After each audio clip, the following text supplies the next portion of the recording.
Hi everyone, welcome to week number 4 of my new baking series where I recreate a gluten-free baked good for my novel, A Daisy in Lily's Valley, and bake it while telling you a little bit about the story. I honestly believe this simple almond cake was the first recipe I knew 100% needed to be included in this novel. It's a favorite of mine's and Arlen's, so much so that I baked it for our wedding and we often demolish it in 2 days.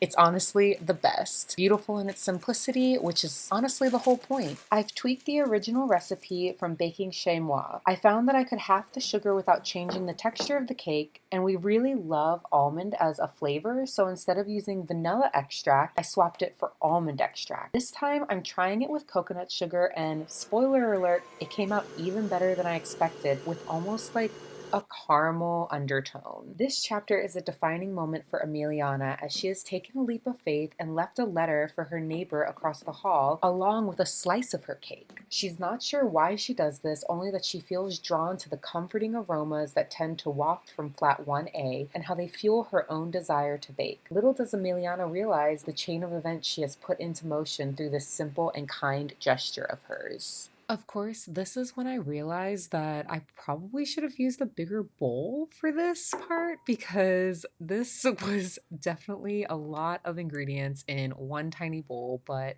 you know what? It all worked out, and look at how beautiful and spongy and airy that cake is. Ugh.